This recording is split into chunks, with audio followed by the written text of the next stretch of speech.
शांति। ओम शांति। अव्यक्त मुरली है 24 जनवरी 1970। टाइटल है ब्राह्मणों का मुख्य धंधा समर्पण करना और कराना। मीठे मीठे बाप दादा पूछ रहे हैं, अपने जीवन की नैया किसके हवाले की है? शिव बाबा के। श्रीमत पर पूर्ण रीति से चल रहे हो? श्रीमत पर चलना अर्थात हर कर्म में अलौकिकता लाना। शिव बाबा के वर्षे का पूरा अधिकारी अपने को समझते हो? जो वर्षे के अधिकारी बनते हैं उन्हों को सब के ऊपर अधिकार होता है। वह कोई भी बात के अधीन नहीं होते हैं। अगर अधीन होते हैं देह के संबंधियों व देह के कोई भी वस्तुओं से, तो ऐसे अधीन होने वाले अधिकारी नहीं हो सकते हैं। अधिकारी अधीन नहीं होते हैं। सदैव अपने को अधिकारी समझने से कोई भी माया के रूप के अधीन बनने से भाग जाएंगे। हमेशा यह चेक करना कि अलौकिक कर्म कितने किए हैं और लौकिक कर्म कितने किए हैं। अलौकिक कर्म औरों को अलौकिक बनाने की प्रेरणा देंगे। सभी ने यह लक्ष्य रखा है कि हम सभी ऊंचे ते ऊंचे बाप के बच्चे ऊंचे ते ऊंचा राज्य पद प्राप्त करेंगे। वह जो मिलेगा वही ठीक है। जब ऊंचे से ऊंचे बाप के बच्चे हैं तो लक्ष्य भी ऊंचा रखना है। जब अविनाशी आत्मिक स्थिति में रहेंगे तभी अविनाशी सुख की प्राप्ति होगी। आत्मा अविनाशी है ना। मधुबन में आकर मधुबन के वरदान को प्राप्त किया। वरदान बिगर मेहनत के सहज ही मिलता है। अव्यक्त स्थिति में अव्यक्त आनंद, अव्यक्त स्नेह, अव्यक्त शक्ति, इन सभी की प्राप्ति सहज रीति होती है। तो ऐसा वरदान सदैव कायम रहे, इसकी कोशिश की जाती है। सदैव वरदानों की याद में रहने से यह वरदान अविनाशी रहेगा। अगर वरदाता को भूले तो वरदान भी खत्म। इसलिए वरदाता को कभी अलग नहीं करना। वरदाता साथ है तो वरदान भी साथ है। सारी सृष्टि में सभी से प्रिय वस्तु शिव बाबा वही है, तो उनकी याद भी स्वतः ही रहनी चाहिए। जबकि है ही प्रिय में प्रिय एक, तो फिर उनकी याद भूलते क्यों? जरूर और कुछ याद आता होगा। कोई भी बात बिना कारण के नहीं होती। विस्मृति का भी कारण है। विस्मृति के कारण प्रिय वस्तु दूर हो जाती है। विस्मृति का कारण है अपनी कमजोरी। जो श्रीमत मिलती है उन पर पूरी रीति से ना चलने कारण कमजोरी आती है और कमजोरी के कारण विस्मृति होती है। विस्मृति में प्रिय वस्तु भूल जाती है। इसलिए सदैव कर्म करने के पहले श्रीमत की स्मृति रख फिर हर कर्म करो, तो फिर वह कर्म श्रेष्ठ होगा। श्रेष्ठ कर्म से श्रेष्ठ जीवन स्वतः ही बनती है। इसलिए हर कार्य के पहले अपनी चेकिंग करनी है। कर्म करने के बाद चेकिंग करने से जो उल्टा कर्म हो गया उसका तो विकर्म बन गया। इसलिए पहले चेकिंग करो फिर कर्म करो। ईश्वरी पढ़ाई बहुत सहज और सरल रीति किसको देने का तरीका आता है। 1 सेकेंड में किसको बाप का परिचय दे सकते हो। जितना औरों को परिचय देंगे उतना ही अपना भविष्य प्रारब्ध बनाएंगे। यहाँ देना और वहाँ लेना तो गोया लेना ही है। जितना देते रहो उतना समझो हम लेते हैं। इस ज्ञान का भी प्रत्यक्ष फल और भविष्य के प्रारब्ध प्राप्ति का अनुभव करना है। वर्तमान के प्राप्ति के आधार पर ही भविष्य को समझ सकते हो। वर्तमान अनुभव भविष्य को स्पष्ट करता है। अपने को किस रूप में समझकर चलते हो? मैं शक्ति हूँ, जगत की माता हूँ, यह भावना रहती है। जो जगत माता का रूप है उसमें जगत के कल्याण का रहता है। शिव शक्ति रूप में कोई भी कमजोरी नहीं रहेगी तो मैं जगत माता हूँ और शिव शक्ति हूँ। यह दोनों रूप स्मृति में रखना, तब माया जीत बनेंगे और विश्व के कल्याण की भावना से कई आत्माओं के कल्याण के निमित्त बनेंगे। नष्टो मोहा संबंध से वह अपने शरीर से बने हो। नष्टो मोहा की लास्ट स्टेज कहाँ तक है? जितना नष्टो मोहा बनेंगे उतना स्मृति रूप बनेंगे। तो स्मृति को सदा कायम रखने के लिए साधन है नष्टो मोहा बनना। नष्टो मोहा बनना सहज है व मुश्किल है। जब अपने आप को समर्पण कर देंगे तो फिर सभी सहज होगा। अगर समर्पण ना करके अपने ऊपर रखते हो तो मुश्किल भासता है। सहज बनाने का मुख्य साधन है समर्पण करना। बाप को जो चाहिए वो करावे। जैसे मशीन होती है, उन द्वारा सारा कारखाना चलता है। मशीन का काम है कारखाने को चलाना। वैसे हम निमित्त हैं, चलाने वाला जैसे चलावे हमको चलना है।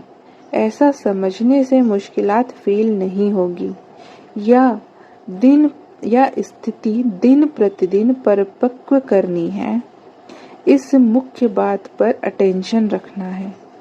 जितना स्वयं को समर्पण करते हैं बाप के आगे, उतना ही बाप भी उन बच्चों के आगे समर्पण होते हैं। अर्थात जो बाप का खजाना है वह स्वतः ही उनका बन जाता है। जो गुण अपने में होता है वह किसको देना मुश्किल क्यों?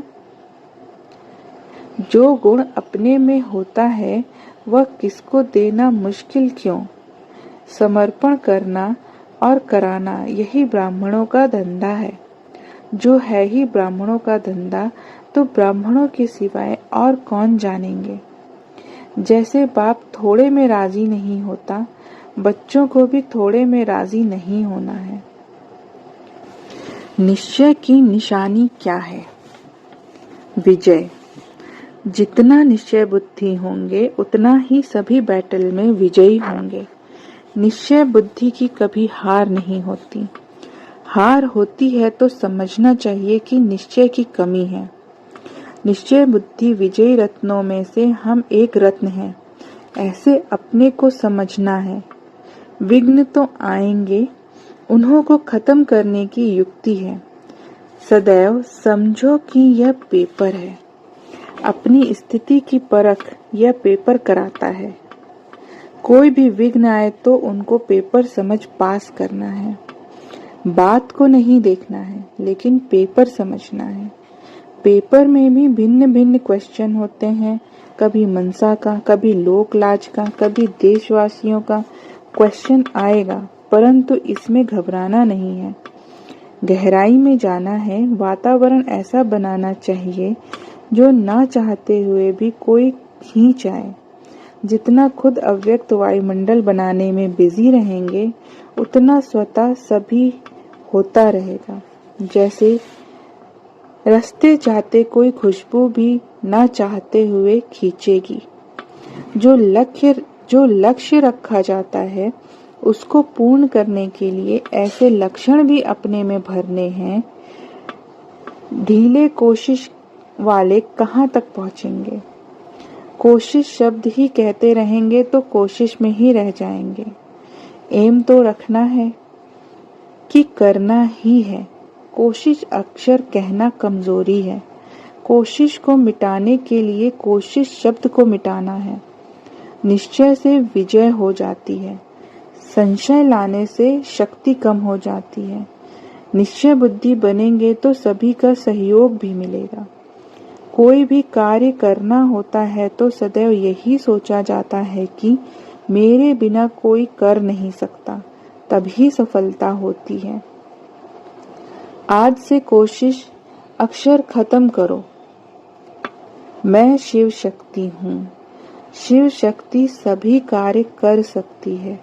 शक्तियों की शेर पर सवारी दिखाते हैं। किस प्रकार भी माया शेर रूप में आए डरना नहीं है। शिव शक्ति कभी हार नहीं खा सकती। अभी समय ही कहाँ है। समय के पहले अपने को बदलने से 1 का लाख गुना मिलेगा। बदलना ही है तो ऐसे बदलना चाहिए। याद आता है कि अगले कल्प में वर्षा लिया था। अपने को पुराना समझने से व कल्प पहले की स्मृति आने से पुरुषार्थ सहज हो जाता है, क्योंकि निश्चय रहता है कल्प पहले भी मैंने किया था, मैंने लिया था, अब भी लेकर छोड़ेंगे। कल्प पहले की स्मृति शक्ति दिलाने वाली होती है। अपने को नए समझेंगे तो कमजोरी के संकल्प आएंगे, पा सकेंगे व नहीं, लेकिन मैं हूँ ही कल्प पहले वाला। इस स्मृति से शक्ति आएगी। सदैव अपने को हिम्मतवान बनाना चाहिए। हिम्मत हारना नहीं चाहिए। हिम्मत से मदद भी मिलेगी। हम सर्वशक्तिवान बाप के बच्चे हैं। बाप को याद किया यही हिम्मत है। बाप को याद करना सहज है व मुश्किल? सहज करने में सहज हो जाता है। यह तो मेरा कर्तव्य ही है, फर्ज है, क्या करूं? यह संकल्प आने से मुश्किल हो जाता है। यह तो मेरा कर्तव्य ही है, फर्ज है, क्या करूं? यह संकल्प आने से मुश्किल हो जाता है। कभी भी अपने अंदर कमजोर संकल्प को नहीं रहने देना। अगर मन में कमजोर संकल्प उत्पन्न भी हो जाए तो उनको वहां ही खत्म कर शक्तिशाली बनाना है। अब तक भी अगर कोशिश करते रहेंगे तो अव्यक्त कशिश का अनुभव कब करेंगे? जब तक कोशिश है तब तक अव्यक्त कशिश अपने में नहीं आ सकती है। यह भाषा ही कमजोरी की है। सर्वशक्तिवान बाप के बच्चे यह नहीं कह सकते उनके संकल्प वाणी सभी निश्चय के होंगे। ऐसी स्थिति बनानी है। सदैव चेक करो कि संकल्प रूपी फाउंडेशन मजबूत है। तीव्र पुरुषार्थी की चलन में यह विशेषता होगी जो उनके संकल्प वाणी कर्म तीनों ही एक समान होंगे। संकल्प ऊंच हो और कर्म कमजोर हो तो उनको तीव्र पुरुषार्थी नहीं कहेंगे। तीनों की समानता चाहिए। सदैव यह समझना चाहिए जो कि माया कभी कभी अपना रूप दिखाती है, यह सदैव के लिए विदाई लेने आती है। विदाई के बदले निमंत्रण दे देते हो। सदैव शिव बाबा के साथ हूँ, उनसे अलग होंगे ही नहीं तो फिर कोई क्या करेंगे? कोई बिजी रहता है तो फिर तीसरा डिस्टर्ब नहीं करता है। समझते हैं तंग करने वाला कोई नहीं आए तो एक बोर्ड लगा देते हैं। आप भी ऐसा बोर्ड लगाओ तो माया लौट जाएगी, आने का स्थान ही नहीं मिलेगा। कुर्सी खाली होती है तो कोई बैठ जाता है। माताओं के लिए तो बहुत सहज है, सिर्फ बाप को याद करना बस। बाप को याद करने से ज्ञान आप ही इमर्ज हो जाता है। बाप को जो याद करता है उनको हर कार्य में बाप की मदद मिल जाती है। याद की इतनी शक्ति है, जो अनुभव यहाँ पाते हो वह वहाँ भी स्मृति में रखेंगे तो अविनाशी बन जाएंगे। बुद्धि में बार बार यही स्मृति रखो, हम परम धाम निवासी हैं। कर्तव्य अर्थ यहाँ आए हैं, फिर वापस जाना है। जितना बुद्धि को इन बातों में बिजी रखेंगे तो फिर भटकेंगे नहीं। ज्ञान भी किसको युक्ति से सुनाना है। सीधा ज्ञान सुनाने से घबरा जाएंगे। पहले तो ईश्वरी स्नेह में खींचना है। शरीरधारी को चाहिए धन, बाप को चाहिए मन।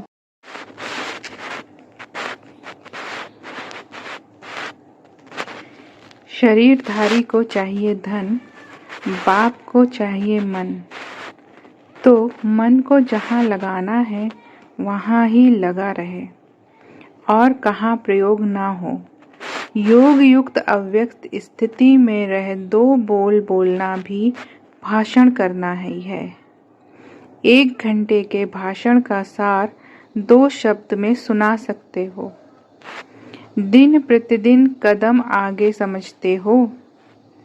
ऐसे भी नहीं सोचना कि अभी समय पड़ा है, पुरुषार्थ कर लेंगे, लेकिन समय के पहले समाप्ति करके और इस स्थिति का अनुभव प्राप्त करना है।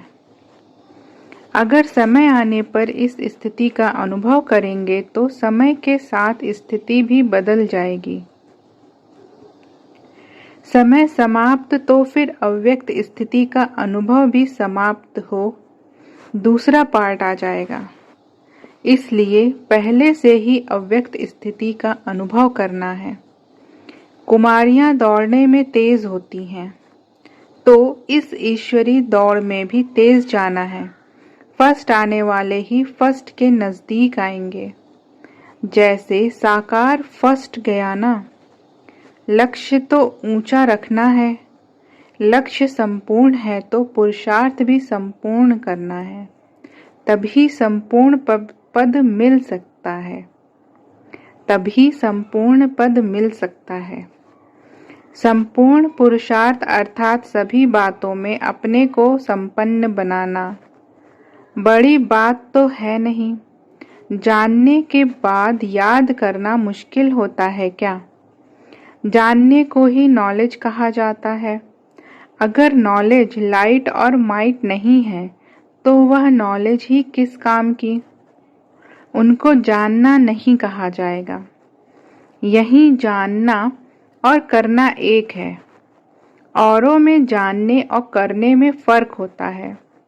नॉलेज वह चीज है जो वह रूप बना देती है। ईश्वरी नॉलेज क्या रूप बनाएगी? ईश्वरीय स्थिति। ईश्वरीय नॉलेज क्या रूप बनाएगी? ईश्वरीय स्थिति। तो ईश्वरीय नॉलेज लेने वाले ईश्वरीय स्वरूप में क्यों नहीं आएंगे? थ्योरी और चीज है। जानना अर्थात बुद्धि में धारण करना और चीज है। धारणा में कर्म ऑटोमेटिकली हो जाता है। धारणा का अर्थ ही है उस बात को बुद्धि में समाना। जब बुद्धि में समा जाते हैं तो फिर बुद्धि के डायरेक्शन अनुसार कर्मेंद्रियां भी वह करती हैं। नॉलेजफुल बाप के हम बच्चे हैं और ईश्वरी नॉलेज की लाइट माइट हमारे साथ है, ऐसे समझकर चलना है। नॉलेज सिर्फ सुनना और चीज है, सिर्फ सुनना नहीं लेकिन समाना है। भोजन खाना और चीज है, हजम करना और चीज है। खाने से शक्ति नहीं आएगी, हजम करने से शक्ति कहाँ से आ जाती है? खाए हुए भोजन को हजम करने से ही शक्ति रूप बनता है। शक्तिवान बाप के बच्चे और कुछ कर ना सकें, यह हो सकता है? नहीं, तो बाप के नाम को भी शर्माते हैं। सदैव यही एम रखनी चाहिए, हम ऐसा कर्म करें जो मिसाल बनकर दिखाएं। इंतजार में नहीं रहना है, लेकिन एग्जाम्पल बनना है। बाप एग्जाम्पल बना ना। अपने घर में आए हो यह समझते हो। जब कोई भटका हुआ अपने घर पहुंच जाता है तो जैसे विश्राम मिल जाता है, तो यहाँ विश्राम की भासना आती है। स्थान मिलने से विश्राम की स्थिति हो जाती है। सदैव विश्राम की स्थिति में समझो। भल कार्य अर्थ जाओ तो भी यह स्थिति का अनुभव साथ ले जाना। इसको साथ रखेंगे तो फिर कितना भी कार्य करते हुए स्थिति विश्राम की रहेगी। विश्राम अवस्था में शांति सुख का अनुभव होता है।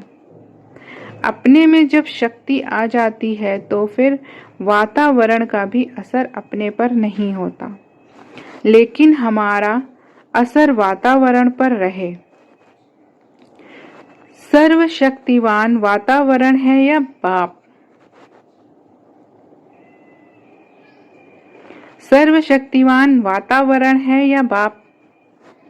जबकि सर्वशक्तिवान बाप के बच्चे हो तो फिर वातावरण आपसे शक्तिशाली क्यों? अपनी शक्ति भूलने से ही वातावरण का असर होता है। जैसे डॉक्टर कोई भी बीमारी वाले पेशेंट के आगे जाएगा तो भी उनको असर नहीं होगा, वैसे ही अपनी स्मृति रखकर सर्विस करनी है।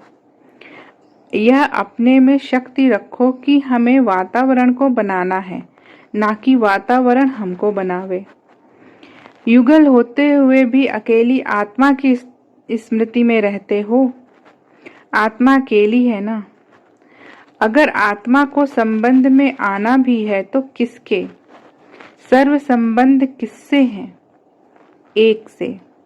तो एक से दो भी बनना है, बाप और बच्चे। तीसरा कोई संबंध नहीं। सर्व संबंध को एक से जोड़ना है। एक से दूसरा शिव बाबा। इस स्थिति को ही ऊंच स्थिति कहा जाता है। तीसरी कोई भी चीज देखते हुए देखने में ना आए। अगर देखना है तो भी एक को बोलना भी उनसे। ऐसी स्थिति रहने से ही माया जीत बनेंगे। जो माया जीत बनते हैं वह जगत जीत बन जाते हैं। यह शुद्ध स्नेह सारे कल्प में एक ही बार मिलता है। ऐसे स्नेह को हम पाते हैं। यह सदैव याद रखना है। जो कोई को प्राप्त नहीं हो सकता वह हमें प्राप्त हुआ है। इसी नशे और निश्चय में रहना है। दिल्ली में कमाल कब करेंगे? दिल्ली का आवाज ही चारों ओर फैलता है। दिल्ली में नाम वाला होना, भारत में नाम वाला होना है। इतनी जिम्मेवारी दिल्ली वालों को उठानी है। कम समय है, सर्विस बहुत है। इसी रफ्तार में जब सर्विस करेंगे तभी सभी को संदेश पहुंचेगा। कोई को धनवान बनाने के लिए मौका देना भी महादान है। कोई को धनवान बनाने के लिए मौका देना भी महादान है। महादान का फल भी इतना मिलता है। बाप को सदैव साथ रखेंगे तो माया देखेगी इसके साथ सर्वशक्तिवान बाप है, तो वह दूर से ही भाग जाएगी। अकेला देखती है तब हिम्मत रखती है। शिकार करने जब जाते हैं तो कोई भी जानवर वार ना करे इसके लिए आग जलाते हैं। वैसे ही याद की अग्नि जली हुई होगी तो माया आ नहीं सकेगी। यह लगन की अग्नि बुझनी नहीं चाहिए। साथ रखने से शक्ति आपे ही आ जाएगी। फिर विजय ही विजय है। बाप दादा को बुजुर्ग माताएं सबसे प्यारी लगती हैं, क्योंकि बहुत दुखों से थकी हुई हैं। तो थके हुए बच्चों पर बाप का स्नेह रहता है। इतना स्नेह बच्चों को भी रखना है। घर बैठे भी याद की यात्रा में पास हो गए तो भी आगे बढ़ सकते हो। जितना याद की यात्रा में सफल होंगे तो मन की भावनाएं भी शुद्ध हो जाएंगी। सभी सर्विस में सहयोगी रहते हो। सभी सर्विस में सहयोगी रहते हो। जितना दूसरों को संदेश देते हैं उतना अपने को भी संपूर्णता का संदेश मिलता है, क्योंकि दूसरों को समझाने से अपने को संपूर्ण बनाने का ना चाहते हुए भी ध्यान जाता है। यह सर्विस करना भी अपने को संपूर्ण बनाने का मीठा बंधन है। इस बंधन में जितना अपने को बांध लेंगे उतना ही सर्व संबंधों से मुक्त होते जाएंगे। सर्व बंधनों से मुक्त होने का साधन क्या हुआ? एक बंधन में अपने को बांधना है। यह मीठा बंधन भी अब का ही है, फिर कभी नहीं होता। सभी इस ईश्वरी बंधन में बंधी हुई आत्माएं हैं। श्रेष्ठ कर्म करने से ही श्रेष्ठ पद मिल सकता है और श्रेष्ठाचारी भी बन जाते हैं। एक ही श्रेष्ठ कर्म से वर्तमान भी बन जाता है और भविष्य भी बनता। जिससे दोनों ही श्रेष्ठ बन जाएं वह कर्म करना चाहिए। अहमदाबाद को सभी से ज़्यादा सर्विस करनी है, क्योंकि अहमदाबाद सभी सेंटर्स का बीज रूप है। बीज में ज़्यादा शक्ति होती है। खूब ललकार करो, जो गहरी नींद में सोए हुए भी जाग उठें।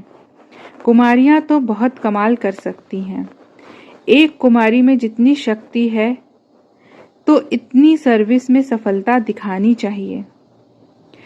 कुमारियाँ पुरुषार्थ में सर्विस में सभी से तेज जा सकती हैं। शक्तियाँ सर्विस में आगे हैं वह पांडव। अपना यादगार है, हम कल्प पहले वाले पांडव हैं। कितने बार पांडव बने हो, जो अनगिनत बार होती है। जो अनगिनत बार होती है वह पक्की याद रहती है ना। यह स्मृति रहेगी तो फिर कभी विस्मृति नहीं होगी। कल्प पहले भी हम ही थे, अब भी हम ही हैं। यह नशा और निश्चय रखना है। हम ही हकदार हैं। किसके? ऊंच ते ऊंच बाप के। यह याद रखने से फिर सदैव एक रस अवस्था रहेगी। एक की याद में रहने से ही एक रस अवस्था होगी। अव्यक्त में सर्विस कैसे होती है? यह अनुभव होता जाता है। अव्यक्त में सर्विस का साथ कैसे सदैव रहता है, यह भी अनुभव होता है। जो वायदा किया है कि स्नेही आत्माओं के हर सेकंड साथ ही हैं, ऐसे सदैव साथ का अनुभव होता है। सिर्फ रूप बदलता है लेकिन कर्तव्य वही चल रहा है। जो भी स्नेही बच्चे हैं उन्हों के ऊपर छत्र रूप में नजर आता है। छत्र छाया के नीचे सभी कार्य चल रहा है, ऐसी भासना आती है। व्यक्त से अव्यक्त, अव्यक्त से व्यक्त में आना, यह सीढ़ी उतरना और चढ़ना जैसे आदत पड़ गई है। अभी अभी वहां, अभी अभी यहाँ, ऐसी स्थिति हो जाती है। अभ्यास हो जाता है। उसको यह व्यक्त देश भी जैसे अव्यक्त भासता है। स्मृति और दृष्टि बदल जाती है। सभी एवर रेडी बनकर बैठे हुए हो। कोई भी देह के हिसाब किताब से भी हल्का। वतन में शुरू शुरू में पक्षियों का खेल दिखलाते थे, पक्षियों को उड़ाते थे। वैसे यह आत्मा भी पक्षी है। जब चाहे तब उड़ सकती है। वह तब हो सकता है जब अभ्यास हो, जब खुद उड़ता पंछी बने और औरों को भी एक सेकंड में उड़ा सकते हैं। अभी तो समय लगता है। अपरोक्ष रीति से वतन का अनुभव बताया। अपरोक्ष रूप से कितना समय वतन में साथ रहते हो? जैसे इस वक्त जिसके साथ स्नेह होता है वह कहाँ विदेश में भी है तो उनका मन ज्यादा उस तरफ रहता है। जिस देश में वह होता है उस देश का वासी अपने को समझते हैं। वैसे ही तुमको अब सूक्ष्म वतनवासी बनना है। सूक्ष्म वतन को स्थूल वतन में इमर्ज करते हो, वह खुद को सूक्ष्म वतन में साथ समझते हो। क्या अनुभव है?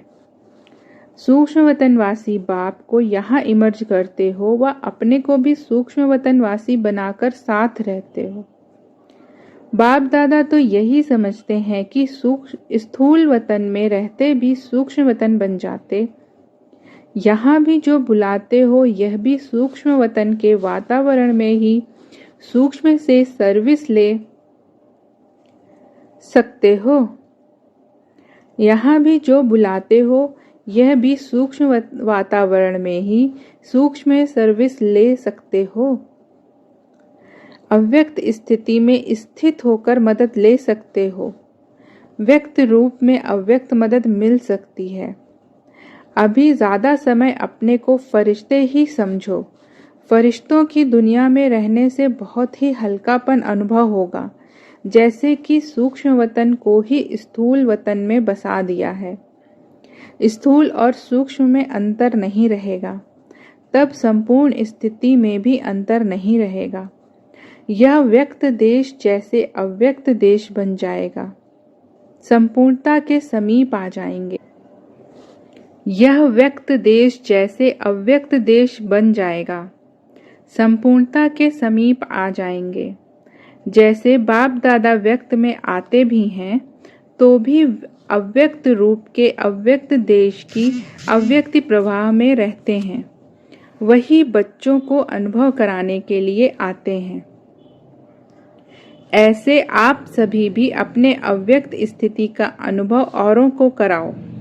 यह अव्यक्त स्थिति की स्टेज संपूर्ण होगी तभी अपने राज्य में साथ चलना होगा। एक आंख में अव्यक्त संपूर्ण स्थिति, दूसरी आंख में राज्य पद ऐसे ही स्पष्ट देखने में आएंगे जैसे साकार रूप में दिखाई पड़ता है। बचपन रूप भी और संपूर्ण रूप भी, बस यह बनकर फिर यह बनेंगे, यह स्मृति रहती है। भविष्य की रूपरेखा भी जैसे संपूर्ण देखने में आती है। जितना जितना फरिश्ते लाइफ के नजदीक होंगे उतना उतना राजपद को भी सामने देखेंगे, दोनों ही सामने। आजकल कई ऐसे होते हैं जिनको अपने पास्ट की पूरी स्मृति रहती है, तो यह भविष्य भी ऐसे ही स्मृति में रहे, यह बनना है। वह भविष्य के संस्कार इमर्ज होते रहेंगे, मर्ज नहीं इमर्ज होंगे। अच्छा, ओम शांति।